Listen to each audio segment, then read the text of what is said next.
Hi, I'm Brian Eisenhower, and I am here with three very successful agents that have built their businesses off of growing core of influence databases. And they've done a great job of cultivating those databases, feeding those databases, and staying in contact with them. So I've asked them to share some of their tips so we can talk specifically about how they have purposefully grown their databases and done so quickly. So I want to get their tips and tricks for doing just that. Max, why don't you start with you down on the end? You look ready. I am. Thanks, Brian. I had to do this recently. I'm kind of new to the business. I'm starting my 5th year this year. And I moved from out of state and didn't have a database at all. And what I found was, I just was calling everybody, friends, family, neighbors, schoolmates, everybody that I knew to let them know that I was starting in real estate, and even sent out a mailer to them to their address, and put everybody in my database. And what I found out was that it actually did me no good. Well, in the short term, for the first year, nobody that I knew was interested in doing business with me. Right. So it took a while. So Max is our buddy, but he's brand new, right? And I think that's why the key, those contacts right off the bat, you have to evidence success quickly. Yeah. So anytime you list a house, put a house under contract, or close on a house and sell a house, those are great reasons to contact your database, whether that's on social media, in an email, in a mailer like a just sold or just listed. Let them know I've already experienced as quick as possible. It gives you a lot of content for that first year of database contact. Yeah. So anyway, but back at it. So what'd you do? Well, yeah. After that, I did send them evidence of success stuff on Facebook, and once people started realizing that I was going to be successful, then they started trusting me to give me referrals and their own business. So all that came around. But yeah, that's right where I started, was to not to build a database, but just to create one. To get it started, right. Now, I know all of you are involved in different groups and organizations, and that's a big part of your big database foundations as well, too, right? Yes. Tell us a little bit about some of those. I'm involved in the chamber, and felt that was a way I could give back to the community as well as build relationships, and through creating a vendor list as well as introducing myself to other people in the community, I was able to grow that database. So whenever there's a new chamber member, I'll send them a little handwritten note. They get added to my database. They automatically get systematic 12 to 17 touches a year just on a general email that goes out through my database. So that was a way for me to connect through the note cards, emails, and then I pick up the phone and welcome them and say who I am and how can I help them get more involved in the chamber. I tried to come from contribution of I've been in the organization and build that relationship. I like that, because you're actually giving back. If you get it in like nonprofit organizations, charitable organizations, community organizations like the Chamber of Commerce, things like that. And you guys have also gotten very involved in actual networking groups, right? Right. Max and I are in RLI and BNI, which are very similar networking groups. And what I do is I keep in touch with my database, make sure that they know that I know very strong professionals in any line of work that they need, plumbers, handyman, vendors, any type of vendors, and they can call me at any time, even 5 years after closing. Yeah, I'm just a resource to them. Yeah, that's the word right there, is resource. You position yourself as a resource for all people, where you're the center, and if they need anybody, they come to you for a recommendation. And so when you call them, you can come from contribution and as a resource, and then you can feel confident in saying, hey, who do you know? Right. You're asking me for who I know. Who do you know that might be selling or buying in the future? Right. So you're all actually, I think all of you are positioning yourself as a resource, where you're trying to help out other people that are members of the chamber and their businesses, their organizations, and their services, their professional services they provide, and all of the networking groups as well too. So you become that people resource, that go-to, and that's such an important thing when it comes to growing a database. Okay, but I know that's not it. I know it's not just about vendor relationship networks. I know it's not just friends and families too. We also actually get into some geographic building too, where we can actually look for neighborhoods try to get those. Audrey, you had a really cool idea for that too. Yeah, one of the things that I really try to focus on is farming and picking 1 or 2 neighborhoods a year to add onto my farming database.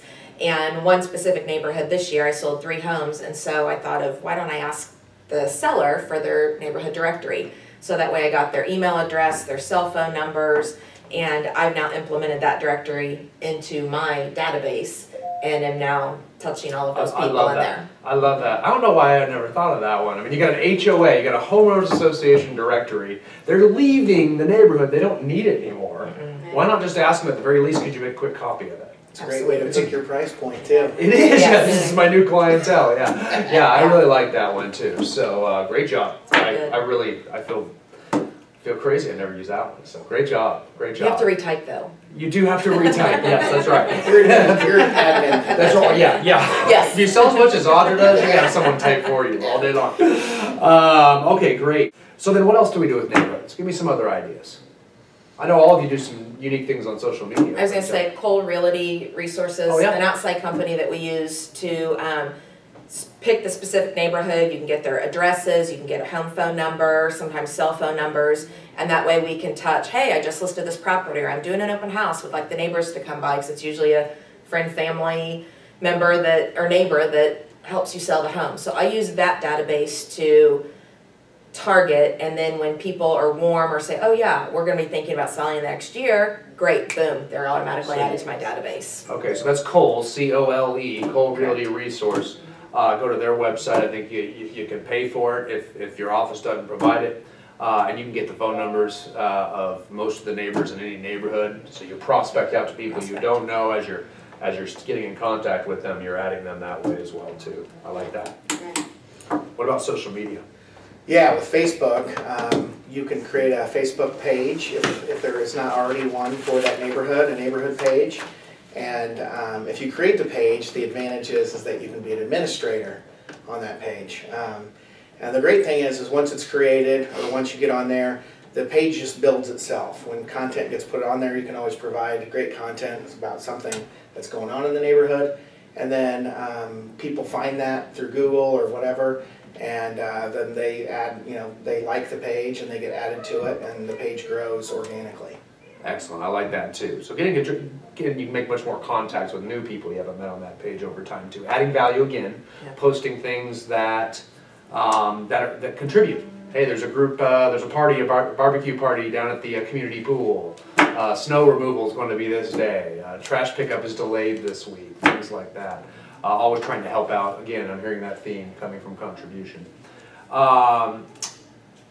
Another thing that we had talked about was, I know, for example, Max, you said you were very purposeful about trying to meet new people on a regular basis. And you take this on the social circuit. Yeah. So whenever I get invited to a party, I make it a point to go. Which is always. Yeah, I mean, I feel like if people invite you, you ought to at least make an appearance. Go, socialize, mix it up with their friends, and get their friend's name, and then if you're Facebook friends, later on the next day, you can go and search their friends, add them as one of your own, send them a little note about how it was great to meet them, and then you'll pop up on their newsfeed every once in a while when you might say, you might evidence your success, and that'll pop up on their newsfeed. Okay. And without being overly pushy about real estate, the first time you meet somebody, you can kind of pop up on their radar a little. Hey, yeah, nice to meet you. It's good meeting you the other night. Yeah. So just a quick direct message or something like that. Yeah. I like that. Okay, great. Now, I heard another thing about, well, I know we're working with you, Audra, on being very purposeful about increasing the number of people in your database.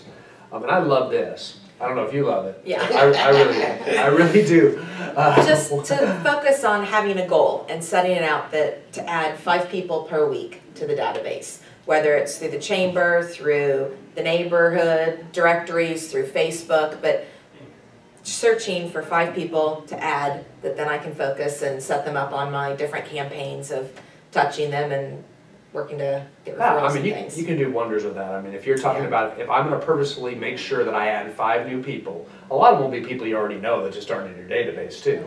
You reconnect with them. Let's say that you do this for 50 weeks out of the year.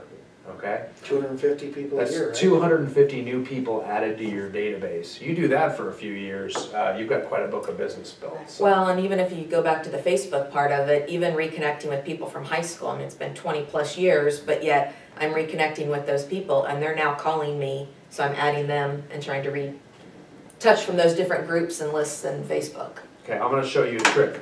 Max, I'm gonna teach you how to party. Hey. What you do, what you do what you do when you're at these parties, you're gonna be the one dorky guy that has business cards. Okay, but stay with me on this. What you're gonna do is as you meet someone, say, hey, how are you doing? Hey, look, I'm gonna give you a business card. I gotta get rid of these things somehow, right? All right. So you give that business card, say, do you happen to have one?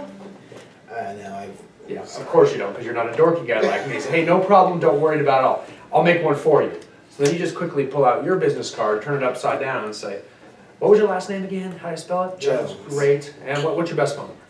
816, yeah. See, this worked out well for you. You don't have to buy business cards. I'll keep making them for you. Next thing you do, you go home, you put them in your database, maybe connect with them on social media, that type of thing. So always have a lot of business cards, turn them around and just make one for them, because people rarely have them. You make it for them, you've just given them yours, they're obligated to give you their contact information at that time too. So it's a quick way to go home and just make sure you add your 5. So go to a party and you can call it work related now. I always do. Yeah. All right guys. Well, thank you so much for your time. You guys have been great. I appreciate you sharing all your secrets. You're very welcome. Thank you. Thank you.